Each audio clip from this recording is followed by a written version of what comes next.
5 years after the breakup, Claude was now worth hundreds of billions and had a beautiful fiancée. At a gathering, someone mentioned me. Every year we get together. Robin never shows up. What's she been up to? Heh, she's busy gold digging on airplanes. On airplanes? Yeah, she's a flight attendant with some airline. I've seen her. You should have seen that sycophantic smile she puts on when she's serving rich people. Seriously? A flight attendant? She really is still as money-obsessed as she was back then. Claude, seated at the center, narrowed his eyes slightly, his hand clenched into a fist. A flight attendant? Yes. Claude, it's been so many years. Haven't you forgotten her already?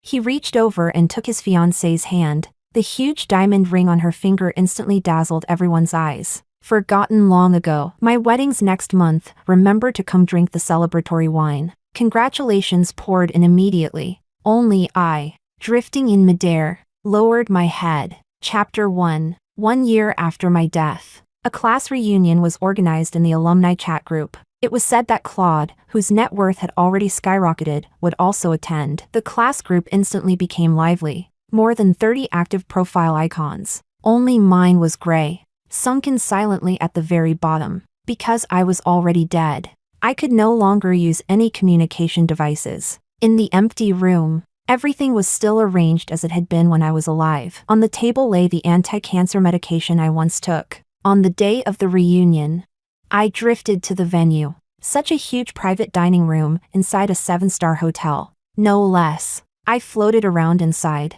looking left and right. Before long, everyone had arrived. The last person to enter. I held my breath. Tall, broad-shouldered, long-legged. It was none other than Claude. He was dressed in a European bespoke niche brand, extremely understated, yet unmistakably refined. I stared, transfixed. The next second, a beautiful girl appeared at the doorway and hooked her arm through his. Claude, are these all your classmates?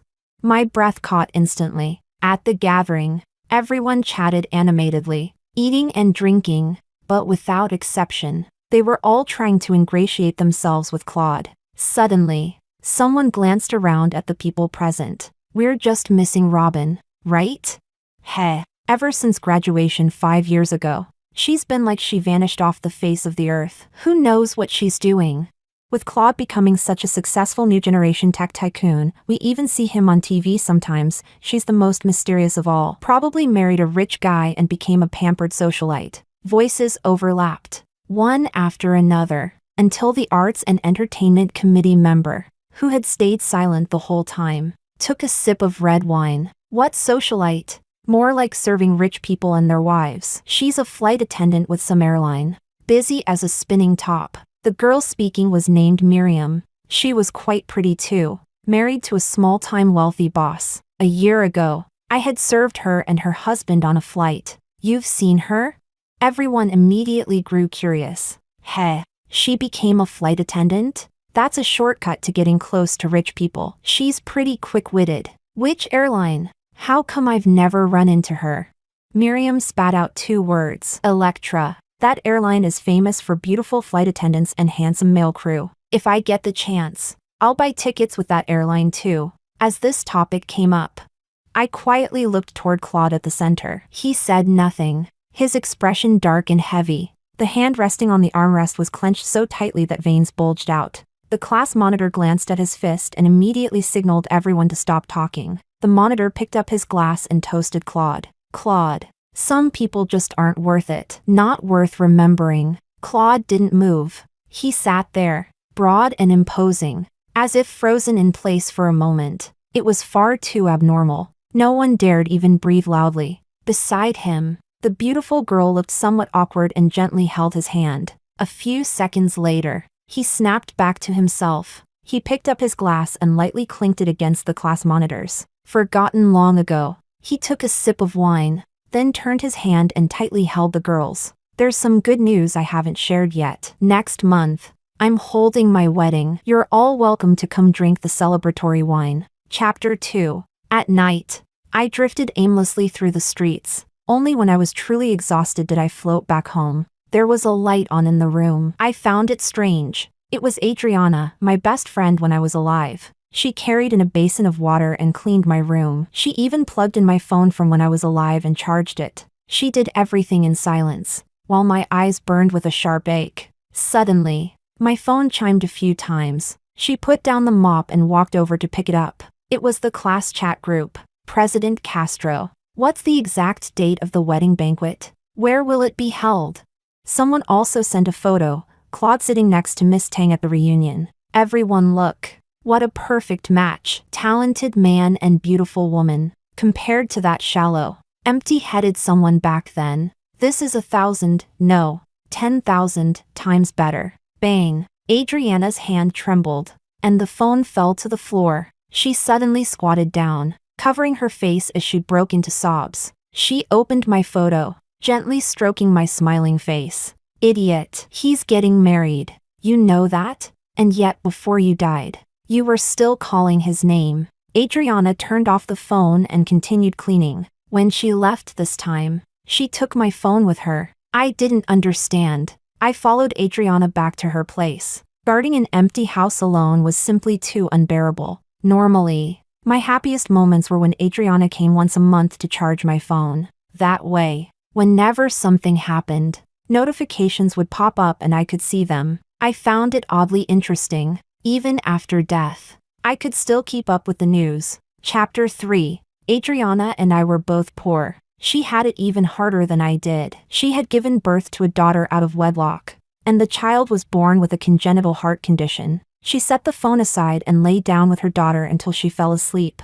I couldn't sleep. I drifted around the room a few times, and finally, a phone lit up. I floated over. It was my phone. It was a web news alert. The moment I saw the headline, I was startled. Hashtag executive president of White Clouds Technology involved in late-night car accident. Crashes into guardrail. Hashtag. Claude was the executive president of White Clouds Technology. The accident happened on Hongqiao Road. Was he injured? I didn't stop to think and immediately drifted toward Hongqiao Road. When I arrived, sure enough, a stretch of the road had been sealed off, with many people gathered around. There was also a Maybach with its front completely wrecked. My heart pounded violently. I rushed into the crowd, desperately searching for Claude.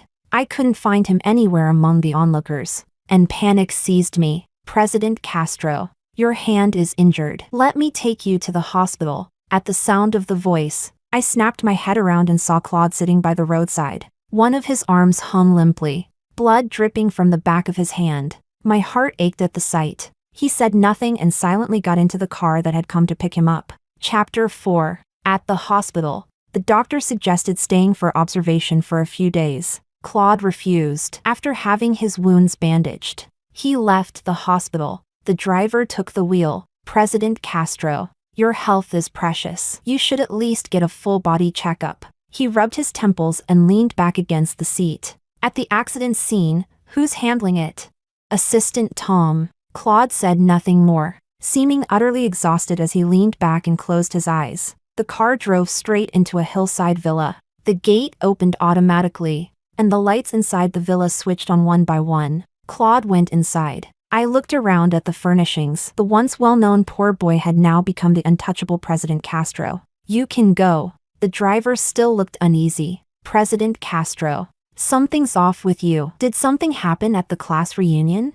Those close to Claude vaguely knew that he had once gone through a miserable relationship. The top student of the school had once been dumped by a girl. He was heartbroken and completely down and out for an entire year. Claude shot him a glance. The driver immediately took the hint and left. Chapter 5. I stayed in Claude's villa the entire night. He rested against the sofa. I stayed right beside him, squatting there. Unfortunately, he couldn't feel me. Not only could he not feel me, he didn't even hear Miss Tang's phone call. Thankfully, his villa was quite warm. Even though he sat on the sofa all night, he didn't catch a cold. At dawn, he opened his eyes, picked up his phone to check the time, then set it aside and went to wash up.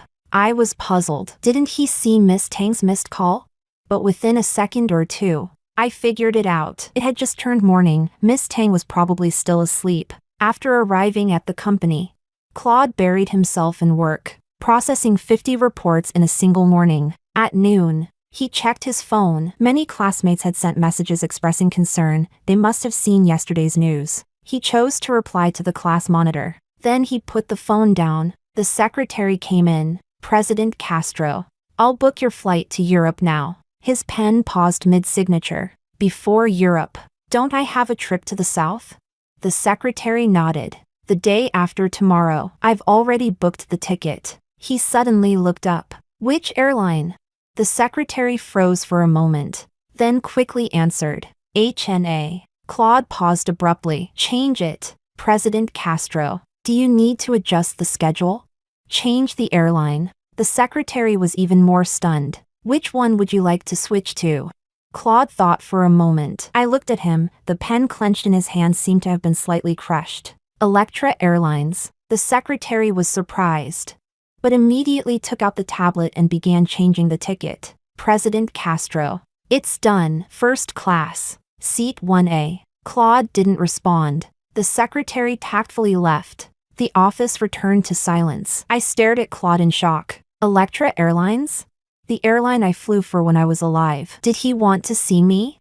But I immediately shook my head hard. Impossible. Even if it had something to do with me. He probably just wanted to see how miserable I'd become. Or maybe throw out a line like, Robin, didn't end up with a factory heir after all? Now you're a service worker?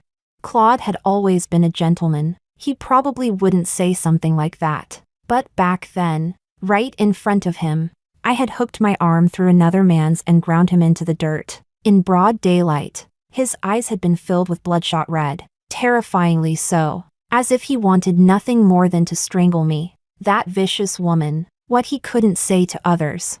Saying it to me, his heartless ex-girlfriend who abandoned him, would be more than justified. Chapter 6. 2 days later. Claude flew south, then returned north, both trips on Electra flights. On neither flight did the flight attendants include me. His gaze was dark and heavy. He even stood up during first class and walked through economy and business class. Among the flight attendants on duty, he never found my figure. He was clearly disappointed. I drifted in the air watching him, and I felt the same regret. After the breakup, the reason I chose to become a flight attendant was precisely because I believed that seeing Claude again was already impossible. Yet I couldn't control my heart at all. I was always hoping that we might meet again, that I might glimpse him once more in the vast sea of people. I had heard that he was extremely successful now. Successful people fly all over the country, and Claude surely was no exception. So I decisively chose one of the country's major airlines and became a flight attendant. But fate loved to toy with people. In the 3 years I worked flights, Claude never appeared even once. Only now did I understand. He held a platinum card with another major airline. For most of his travel, he was fixed on their competitor. Regret, like thick clouds in the sky, clogged my soul and refused to dissipate. During the flight, the chief purser took the initiative several times to check on Claude, delivering flawless, top-tier service, hoping to retain this tycoon and persuade him to choose Electra again next time. Chapter 7. I didn't go back home anymore. I followed Claude everywhere, wherever he went. I drifted along. That day, after a meeting, he returned to his office. Several messages had popped up in the class group chat. He meant to swipe past them, but accidentally tapped one open. I just got off an Electra flight and didn't see Robin? I checked my past flights too, also Electra. Among the flight attendants, I didn't see Robin either. Someone tagged Miriam. Miriam, you weren't lying to us last time, were you? Miriam replied, lying to you? Do I have nothing better to do? I'm sure she's with Electra Airlines. Maybe she just wasn't on the flights you took. That's possible. Or maybe she quit already. Humph. Good thing I didn't run into her. Otherwise, I definitely wouldn't have been polite. In our class, she was the one with average grades and bad character. I bit my lip. Everyone's prejudice against me had always been deeply ingrained. Back then, when I pursued Claude so publicly, no one was optimistic about it. They thought it was just a rich girl's game, something casual. But we had seriously dated for 3 years. People gradually believed I was sincere and started to view me more favorably. Then, at that very moment, I coldly and ruthlessly proposed the breakup, shocking everyone. Claude, the always aloof top student, had almost collapsed entirely. I was firmly nailed to the pillar of shame as a villainous woman. Amid the wave of condemnation, someone suddenly said, "But have you noticed? Robin's profile picture turned gray a year ago. Does no one really know how she's been doing? After all, we were classmates. We should watch our words a bit." Last time I saw a friend's avatar gray for half a year, when I asked around, I found out they had already passed away. The group chat instantly fell silent. I immediately looked toward Claude. He was gripping his phone, his knuckles turning white. After a long while, the class monitor finally spoke. "Don't say such unlucky things. Even though we haven't seen Robin for a long time, she must be healthy and fine. Don't go around cursing people like that." Chapter 8. That afternoon, Claude kept a tight, grim expression on his face. Several department managers were reprimanded by him in succession. Only after leaving the office did everyone wipe the sweat from their foreheads. "What's going on with President Castro?" "Yeah, we didn't mess anything up at work." "Stop talking. President Castro has high standards. Maybe his expectations are even higher." Everyone left looking dispirited. After work, Claude stood by the floor-to-ceiling window. Slanted sunlight poured through the glass, stretching his shadow long. Watching him from behind, I could feel the intense loneliness clinging to him. Somehow, I felt that Claude's feelings for Miss Tang were not all that deep.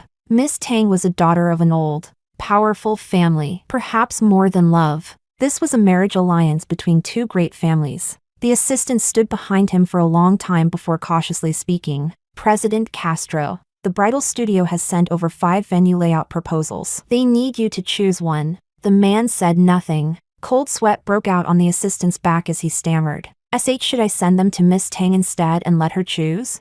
A seaside wedding, blue and white as the main colors, iris flowers as the primary floral arrangement. The assistant's lips parted in disbelief. "The seaside? Does Miss Tang know about this?" The tall, dark silhouette suddenly turned sideways, his presence cold and eerie. The assistant said nothing more and immediately went to handle it. Claude was dressed entirely in black today. As he turned, the areas untouched by the light looked chillingly cold. With emotions tangled together, my heart sank unbearably. I couldn't take it anymore. I drifted away. A seaside wedding?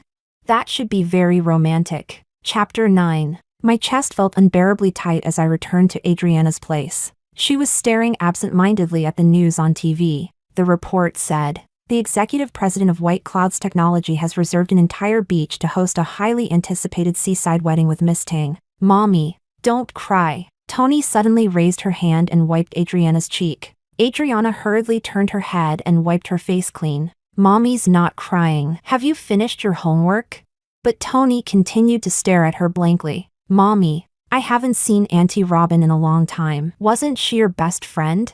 As soon as Tony finished speaking, Adriana, who had just stopped crying, couldn't hold back anymore. She squatted down and tightly hugged Tony. Mommy, what's wrong?"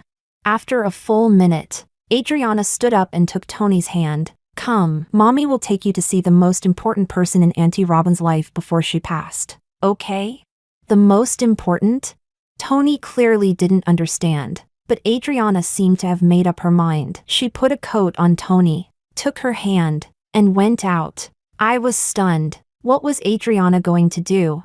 The most important person she mentioned, was she going to see Claude? To tell him the truth, that I was already dead?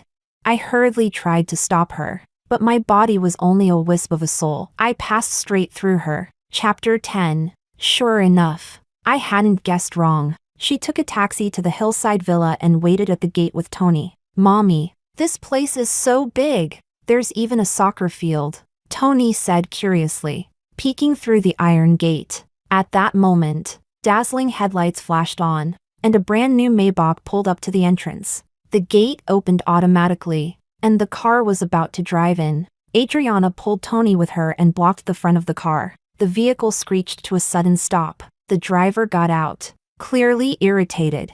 Adriana spoke first. "Is President Castro in the car? I'm Robin's friend. I have a few words I'd like to say to him." The driver froze for a moment, glancing Adriana up and down in her cheap, street market clothes. Just as he turned his head back, the rear window lowered, What is it?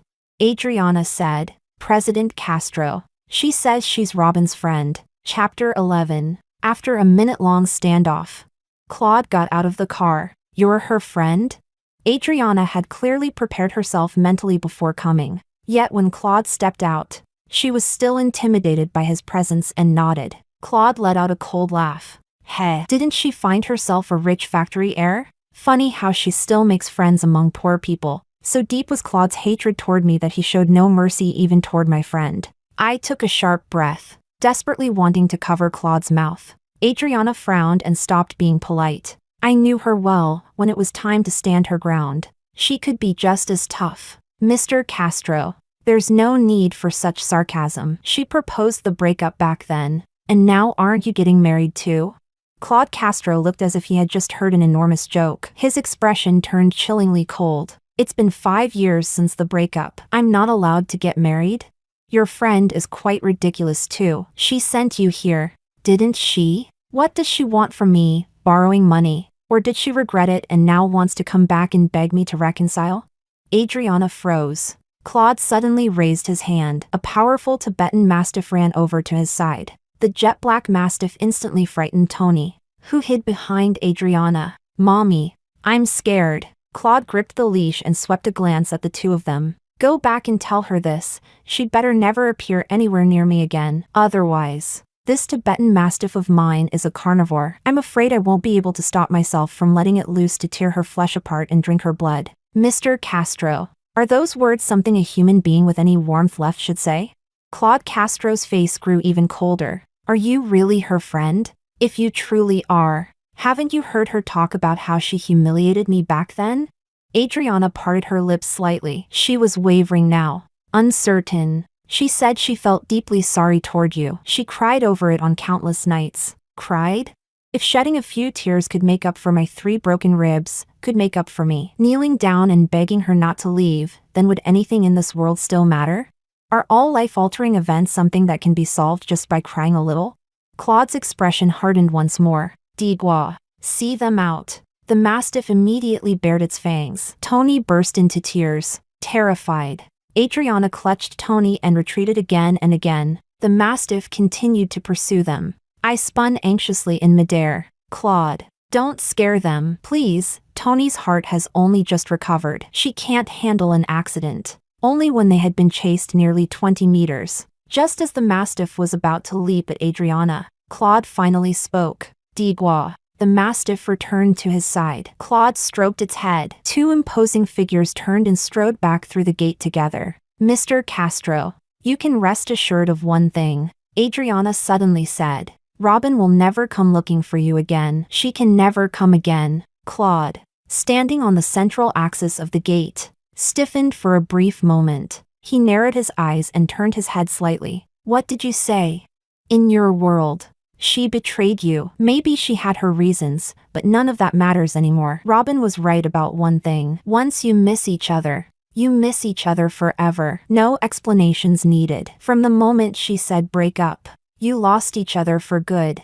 I think that if she knew I came to see you today, she'd want me to pass on one message for her, wishing you a happy wedding. In the end, Adriana still didn't say that I had already passed away. She took Tony with her and left. Chapter 12. That very night, Claude suddenly flew into a violent rage, punching the glass again and again, until his hand was a bloody mess of torn flesh. I froze in shock at the sight. The butler brought over a first aid kit, but Claude kicked it away. Get out. I didn't know how long passed before someone barked angrily. Claude, have you lost your mind? Do you want to lose your hand too? I whipped my head around and saw an elderly man with a full head of silver hair walk in. Claude's back stiffened, and he stopped hurting himself. Grandfather, why are you here?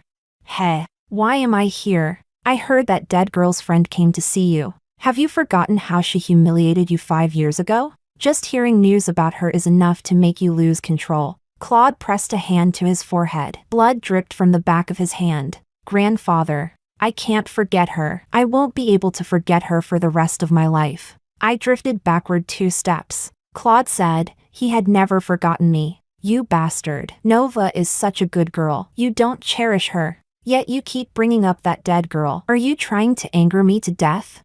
That's enough. This matter is not to be mentioned again. Since you've decided to hold the wedding, I can finally breathe easier. After the marriage, hurry up and have a child with Nova. Then I'll be satisfied. Claude fell silent. Just when no one understood what he was thinking, he suddenly turned his head. Grandfather, why do you keep calling her a dead girl? You hate her that much? What are you implying? She hurt you. Am I not allowed to curse her a little? Claude's eyes suddenly turned pitch black as he stared at Simon. 6 years ago, one of the city's elite families, the Sue family, went bankrupt. Some went to prison. Some committed suicide. It's said that only one daughter survived. Their collapse was rumored to have been orchestrated by a powerful figure behind the scenes. Simon's expression trembled instantly. Claude, what are you saying? I was stunned as well. Claude lowered his head. The Sue family's downfall, you had a hand in it, didn't you? Simon remained silent for a long time, silent enough to be an admission. You should rest early. I'm going back to the old residence. Simon left. I drifted out and followed him for a short distance. Sir, could it be that the young master is starting to suspect something? Humph, what's the use? Isn't Robin already dead? The car door shut, and the vehicle drove away. I heard the final words he said. The young master will never imagine that back then, Robin didn't fall in love with someone else at all, but that she discovered she had fallen in love with the grandson of her enemy. Chapter 13. That was the truth. My surname is Sue, and that surname was never simple. My parents were not just moderately wealthy, they were extremely rich. But none of my classmates knew my true identity, because when I was young, I had been kidnapped. The kidnappers tried to extort my father. After I was rescued, my identity as the heiress of the Sue group was deliberately hidden from the public. When I was in college, I was the one who pursued Claude. At that time, he was genuinely simple. He came from a single-parent family and lived with his mother. Later on, Simon found him and told him the truth. He was actually an illegitimate child of the Castro family. His biological father and older brother had died in a car accident, and now the Castro family's company was to be handed over to him. I couldn't believe it. At that very time, my own family went bankrupt, and the one who orchestrated our downfall was none other than old Master Castro. My parents committed suicide. Their bodies, covered in blood, were found lying in the bathtub. Old Master Castro came to see me. I rushed forward and clawed at him. He coldly ordered his bodyguards to pull me away. You think I'm your enemy? He said. Let me tell you this, your father was the one who harmed my son and my grandson first. I'm just avenging them. I didn't believe him. I said he was lying. He laid out piles of evidence. He told me that my father had deliberately lured his son, Elio, into taking dirty drugs and getting addicted. Elio had taken his family of 3 on a trip. During the drive, his addiction flared up. The car went out of control, and the entire family plunged into the sea and died. To take revenge, old Master Castro joined forces with overseas capital and launched a coordinated attack on my family's assets. My entire life collapsed into chaos. When I returned to school again, I resolutely broke up with Claude. I never wanted to see him again. Back then, I had clumsily chased him for a full year before finally moving him. But once we were together, our relationship was truly sweet, truly happy. Someone as driven and ambitious as him, once he agreed to be with me, it meant he genuinely liked me. His love was pure and wholehearted. When I asked to break up, he was completely stunned. He refused to accept it. He said I must be throwing a tantrum, that he must have done something wrong, upset me somehow. He begged me to tell him what it was, saying he would fix it immediately. Claude didn't know that I was from the Sue family. The only thing he ever realized was that, from my daily life, my family background seemed quite good. He said he would work hard, earn a lot of money, and one day come to my father to formally ask for my hand. He never knew the deeper reason, compared to the pain of losing my parents.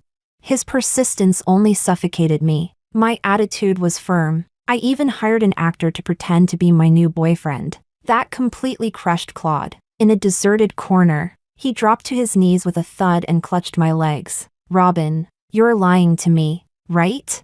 So quickly, how could you fall for someone else? I don't believe it. All I said was, Claude, My boyfriend is here to pick me up. Have some self-respect. For a long time after that, I didn't go back to school. Later, when I returned to collect my graduation certificate, I heard that he had been taken back into the Castro family. I didn't run into him. I took my diploma and left. Chapter 14. My soul seemed to be growing thinner. Was I about to dissipate? At the charity banquet, just following Claude around already made me feel so tired.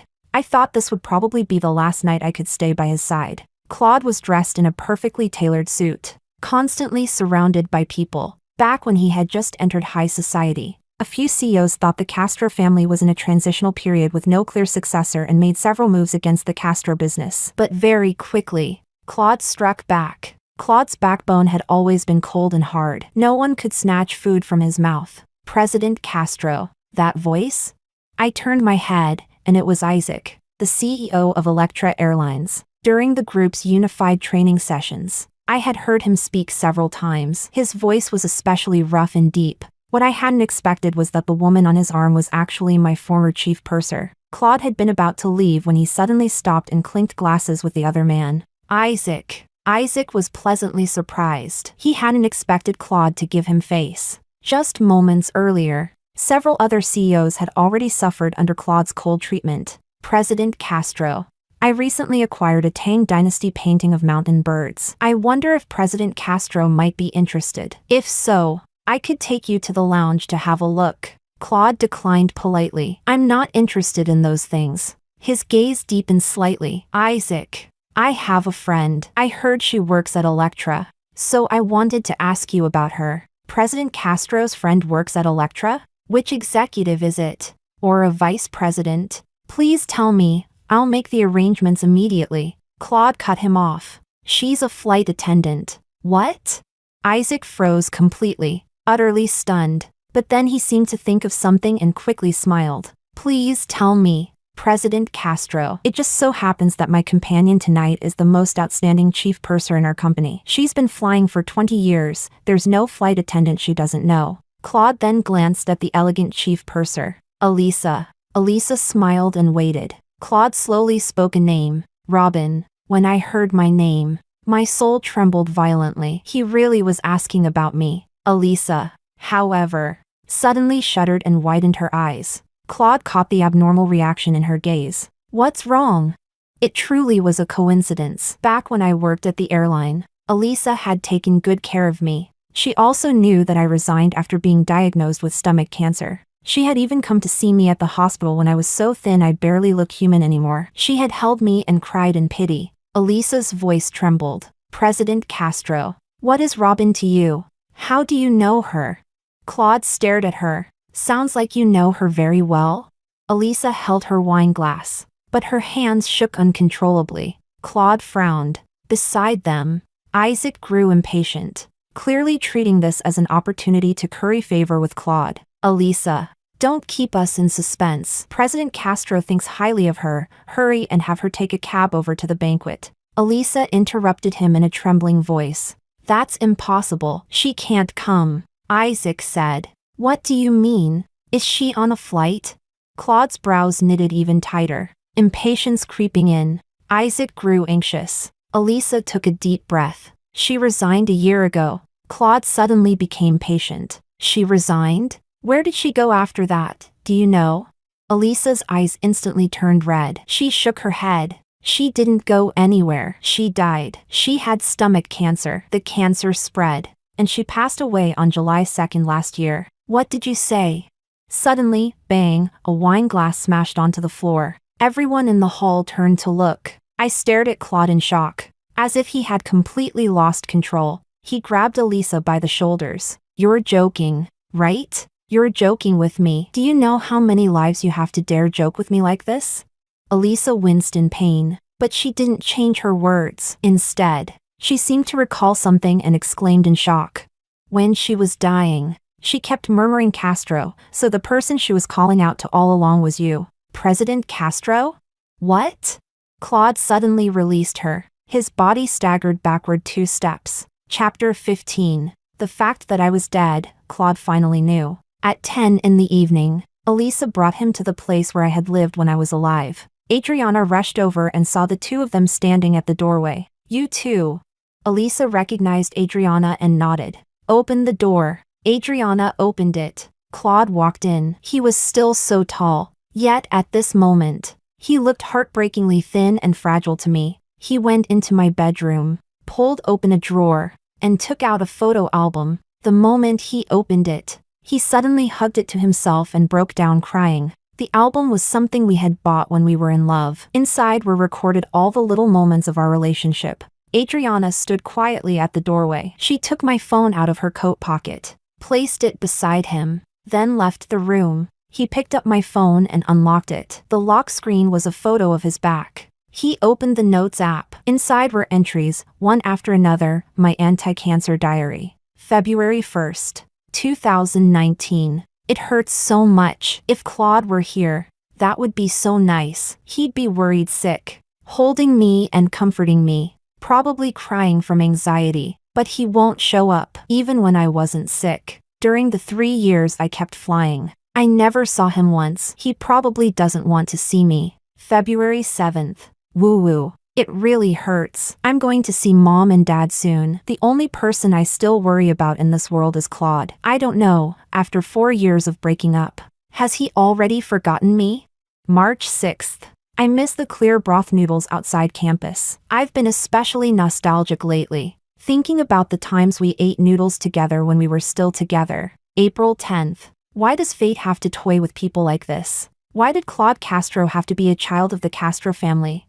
If he weren't, would we have been together? No, I'm about to die anyway. Separating is for the best. Otherwise, he'd be devastated. May 13th. My body really can't take it anymore. The pain is so bad I want to end my life. I begged the doctor, please put me on a pain pump. June 1st. I've decided that before I die, I'll sell my corneas. The money I earn will be used to treat Tony's heart condition. Her life is still long. She must grow up healthy and strong. June 30th. Elisa came to see me today. She said that when I sleep, I keep calling out someone's name. She listened very carefully but still couldn't make it out. She was curious and asked if it was someone I had a crush on. I didn't say anything. Actually, I really wanted to correct her. It's not someone I secretly like, but someone we both once loved. July 1st. I have a feeling that it's almost time to say goodbye. I really want to see Claude one last time. Forget it. I'm frighteningly thin now. Just skin and bones. I shouldn't scare him. If he hasn't forgotten me, he'd definitely be heartbroken. TCH, how could he not have forgotten me? I said such cruel things back then. He must have forgotten me long ago. But it doesn't matter. I'll just pretend that he hasn't forgotten me yet. July 2nd. Goodbye, world. I'm going to find Mom and Dad now. My friends, don't cry. I'm saying goodbye to pain. Claude put the phone down, lifted his trembling hand, and covered his bloodshot, tear-soaked eyes. Chapter 16. The Old Residence. Claude, who had disappeared for half a month, was sitting across from Simon. So, you already know? Then you're not planning to go through with the marriage anymore? Claude hung his head, utterly drained of energy. It can't happen anymore. She's not in this world anymore. Who would I marry? What nonsense are you talking about? Isn't Nova doing just fine, waiting for you? He lifted his head, but only stared out the window with vacant eyes. Grandfather, I never planned to marry Nova. The wedding was prepared for me and Robin. I had it all planned out. If she didn't show up before the wedding, I would have tied her up and brought her to the venue, made her my bride. Even if she hated me, I would still live on with her, tormenting each other. What did you say? No wonder Nova said you never even asked for her opinion, you unfilial descendant. Simon finally flew into a rage, raising his cane and smashing it down hard on him. Her family caused the deaths of your biological father and your older brother. How can you even say such things about marrying her? You are utterly unfilial. Father? Heh. If they hadn't died in a car accident, would you have taken me in? I was 21 when I graduated from university. My mother told me from childhood that I didn't have a father. That so-called father, I've only ever seen his memorial photo. Have I ever seen him in person? Grandfather, you're wrong. I have no father, and no older brother either. And now I also know that. In fact, I have no grandfather. Claude suddenly flung out a stack of documents. That so-called father of mine, seeking excitement, coerced and violated his secretary, who was my mother. You were afraid of unrest in the family, so you immediately sent my mother away, threatening her never to covet anything from the Castro family. Otherwise, you had plenty of ways to make her disappear. Even later, when she gave birth to me and I carried the blood of your Castro family, you already had a grandson. You looked down on me, this illegitimate child, even saw me as a ticking time bomb. You sent people to monitor us, forbidding us from making any moves. Claude stood up. Grandfather, take good care of yourself. Try to live to be 100. Simon stretched out his aged hand, as if he were about to lose something. Claude, don't go. But the man who left never once looked back. Chapter 17. 3 years later. My grave was suddenly pried open. I was utterly shocked, but many people carefully placed a sleeping person beside me. I looked at his sleeping face and cried until my voice broke. It was Claude. Claude, wake up quickly. Don't sleep. They're going to bury the soil. I cried so hard it felt like the sky was collapsing. But the people at the burial heard nothing at all. Claude, you fool. I'm begging you, wake up. You can't die. You have to live properly for me. Suddenly, a soul beside me sat up and pulled me into his arms. Silly girl. I'm tired of living. Can't I sleep for a bit? I stared at him in shock, then immediately shook my head. No, you can't. You have to go back to living, right now. But he let go of me, propped himself up on one arm, and lay back down, gazing at the sky. I can't go back to life anymore. Lucky you, getting such a handsome ghost like me. After saying that, he even raised his brows at me playfully. Chapter 18. Much later, my anger finally subsided a little. Claude, you're dead. What about your grandfather? And your mother? He sighed softly. They're both dead. I froze. How is that possible? He gave a cold laugh. My grandfather was already 90. Did you really think he could live to 100? He'd been kept alive for a long time by all kinds of medication. And your mother? He rolled his eyes. Don't you ever ask about my news? A year after I returned to the Castro family, she passed away from depression. I lowered my head. After a long while, I finally asked, then what happened to the Castro family company? He crossed his legs lazily, handed over to the state to deal with. All right then. I tilted my head back and looked at the stars. He pulled me down to lie with him. Wife, lie in my arms and watch. I turned my head. You're not watching the stars? They're so beautiful tonight. He smiled, reached out, and pinched my cheek. Compared to my wife is still prettier.